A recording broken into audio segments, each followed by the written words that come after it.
स्वागत है आपका टू द पॉइंट में। ब्रेक के बाद हमारे साथ हैं अशोक चौधरी जी, युवा नेता हैं और कांग्रेस के प्रदेश कांग्रेस के अध्यक्ष भी हैं। अशोक जी, रामविलास पासवान जो है इस वक्त पहचान है, दलितों की एक बड़े नेता के रूप में जाने भी जाते हैं। नीतीश जी ने रामविलास पासवान की इसी पॉपुलैरिटी को देखते हुए महादलित बनाया उसके बाद, लेकिन ऐसा कहा जा रहा है कि उन वोट बैंक को अपने पक्ष में करने के लिए कांग्रेस हाईकमान ने आपको जिम्मा सौंपा है। देखिए, ये कहना कि हमको अगर किसी पर्टिकुलर कास्ट के साथ बांटने से आई थिंक कि मेरे साथ इनजस्टिस होगी। ये बात ठीक है कि एक दलित परिवार से हम आते हैं और जो पिछड़ा अल्पसंख्यक दलित है उसकी भावना को हम समझते हैं और उसकी भावना को हम पार्टी में पुरजोर तरीके से रखते हैं। ये अलग बात है। लेकिन ये कहना कि हम क्योंकि उस दलित परिवार से आते, इसलिए हम ट्रेडिशनली कांग्रेस फैमिली के हैं। हमारे फादर का 9 टर्म कांग्रेस में रहे, 1952 से 2000 तक।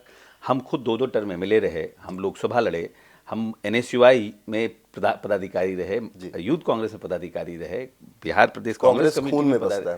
कांग्रेस हमारे खून में बसता है। और मैं समझता हूं कि जब कांग्रेस पार्टी हाईकमान ने ये डिसीजन लिया कि किसी यंग को कमान सौंपा जाए बिहार में, तो निश्चित रूप से कहीं ना कहीं हम फिगर आउट किए होंगे।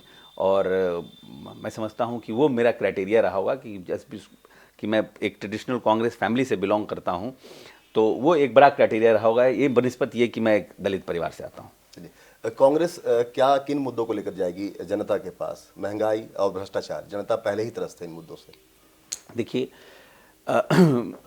हमारी राष्ट्रीय अध्यक्षा ने पिछले और इसके पिछले विधानसभाओं में आकर के यहाँ प्रचार किया था और मैडम ने बड़ा स्पष्ट रूप से सब बिहार की आम जनता से कहा था कि हमारी सरकार बने न बने, लेकिन बिहार की मूलभूत संरचनाओं के विकास के लिए कांग्रेस पार्टी कृत संकल्प है। 1,34,000 करोड़ रुपया का इन्फ्लो हुआ है UPA 1 और UPA 2 में, डिफरेंट सेक्टर्स में, सोशल सेक्टर्स में, इंफ्रास्ट्रक्चरल सेक्टर्स में। तो ये 2014 की जो लड़ाई है बस इस बात की लड़ाई है कि हम जब NDA की सरकार थी तो NDA की सरकार में इस बिहार को कितना पैसा मिला, जबकि नीतीश कुमार जो आज चीफ मिनिस्टर हैं और विशेष राज्य के लिए बहुत परेशान हैं और व्यथित बिहार के विकास के लिए इस तरह से प्रोजेक्ट अपने आप को करते हैं कि लगता है कि वही चिंतित हैं, बाकी कोई बिहार का नेता चिंतित नहीं है बिहार के विकास के लिए। तो NDA के शासनकाल में जब इतने लंबे चौड़े मंत्रिमंडल लेकर के वो शामिल थे सरकार में, तो उन्होंने बिहार के लिए क्या किया?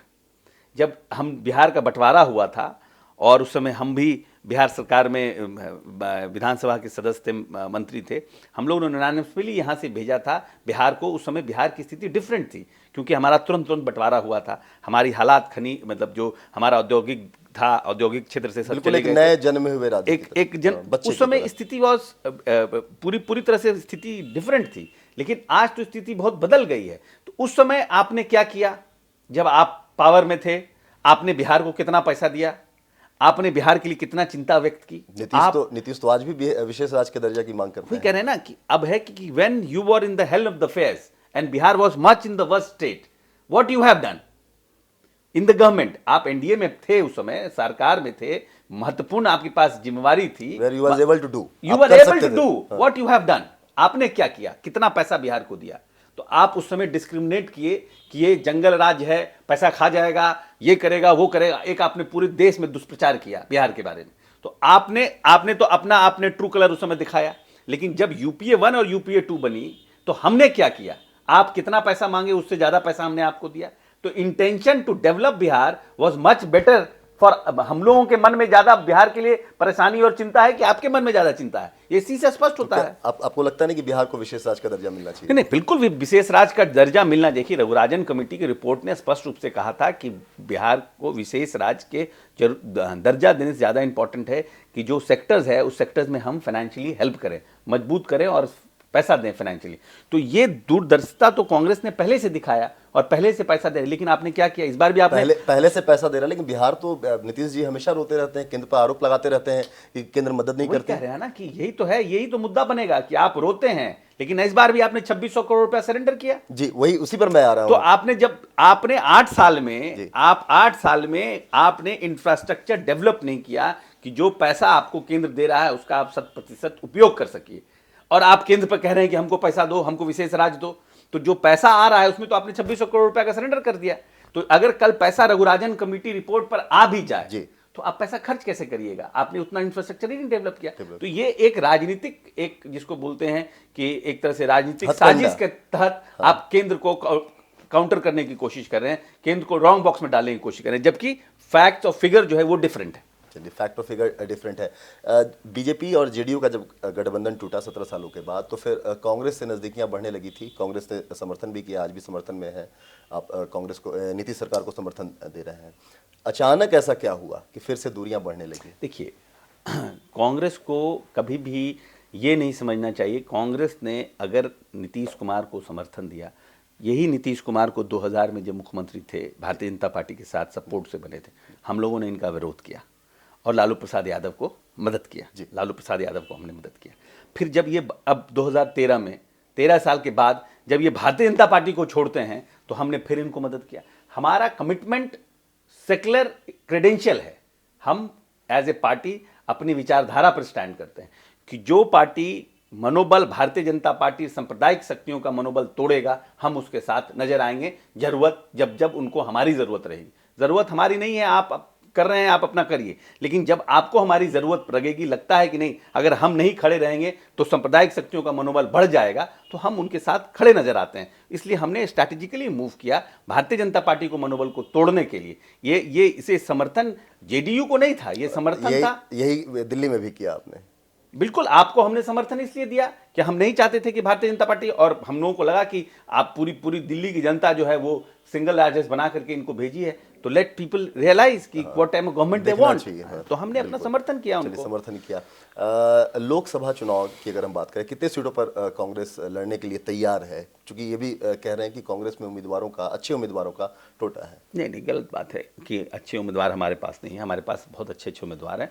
हमारे पास यंग लोगों की काफ़ी अच्छी टीम है, और मैं समझता हूँ कि हम 40 सीट पर सशक्त और मजबूत उम्मीदवार देने में सक्षम हैं। किससे मुकाबला मानते हैं आप? देखिए, पूरे देश में मुकाबला भारतीय जनता पार्टी और कांग्रेस के बीच होगी। ये आने वाले 2014 की जो लड़ाई है, ये 2014 की लड़ाई कांग्रेस वर्सेस बीजेपी है। ये इसलिए यहाँ ये कि हम किसको अपना ये मानते हैं, ये तो लड़ाई है कि सांप्रदायिक शक्तियों के खिलाफ लड़ना है। किस तरह? हाँ, बहुत सीधा स्ट्रेट बीजेपी से लड़ाई है। दो राष्ट्रीय पार्टियों के बीच में लड़ाई होगी, केंद्र की लड़ाई है ये। बिल्कुल। चलिए, 2010 में राहुल गांधी ने चुनाव प्रचार किया था यहाँ पर, लेकिन राहुल फैक्टर काम नहीं आया था। अभी पिछले दिनों जो 5 राज्यसभा के जो चुनाव हुए, विधानसभा के, उसमें भी राहुल फैक्टर बहुत कारगर नहीं दिखा। क्या लगता है इस बार दिखेगा यहाँ पर लोकसभा चुनाव? देखिए, राहुल गांधी ने अपने बातों को 2010 के विधानसभा चुनाव में भी रखा, लेकिन उससे ये कोरिलेट नहीं करना चाहिए, because state issue is a different issue. States में इश्यूज डिफरेंट होते हैं।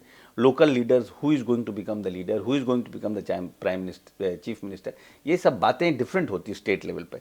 लेकिन जहाँ तक मैं समझता हूँ कि जिस तरह से राहुल जी ने इस बार अखिल भारतीय कांग्रेस कमेटी में अपने भाषण को दिया, और जिस तरह से अपनी बातों को रखा, अलग तेवर में नजर आए, उसका पार्टी को आने वाले समय में भरपूर लाभ मिलेगा। कांग्रेस से किन किन नेताओं में प्राइम मिनिस्टर का मटेरियल देखते हैं, पीएम मटेरियल?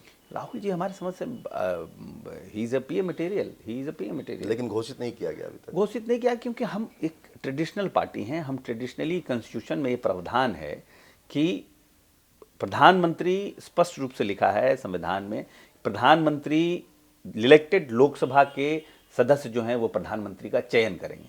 तो हम उस ट्रेडिशन को फॉलो करते हैं। हमारे यहाँ दिक्कतें नहीं हैं, हमारे यहाँ लीडरशिप क्राइसिस नहीं है, हमारे यहाँ मारामारी नहीं है कि भाई कब कहाँ से क्या नाम है लाल कृष्ण आडवाणी आ जाएंगे, कि मोदी जी आ जाएंगे, कि राजनाथ सिंह की सवारी चली आएगी। कि हमारे यहाँ इशू नहीं है। इसलिए जो लोग बेस्ट अपना देना चाहते थे भारतीय जनता पार्टी, उन्होंने कहा कि भैया हमको नहीं बनाओगे तो मैं बेस्ट नहीं दूंगा, तो लोगों को बनाना पड़ा उनको, और उसके बाद वो अपना दौड़ धूप कर रहे हैं। लेकिन हमारे यहाँ वो लीडरशिप क्राइसिस नहीं है कि हमको हमारा हम जब लोकसभा हमारे एमपी जीत के जाएंगे तो उसके बाद जो तय होगा निश्चित रूप से सब लोग राहुल गांधी को ही प्रधानमंत्री के लिए ऑफर करेंगे। और हमारा एक पार्टी जो हमारी है वो ट्रेडिशन से साथ चलती है, और ट्रेडिशनली हमने कभी भी प्रधानमंत्री पद का पहले से अनाउंसमेंट नहीं किया। हम जो हमारे लोकसभा मेंबर जीत के आते हैं वो चुनते हैं। मैं समझता है कि हम लोग उस ट्रेडिशन, पिछली बार हालांकि मनमोहन सिंह की घोषणा कर दी गई थी वो, लेकिन थे भी प्रधानमंत्री, वो थे प्रधानमंत्री। चलिए, बहुत बहुत शुक्रिया अशोक जी हमारे साथ जुड़ने के लिए, टू द पॉइंट में बात करने के लिए।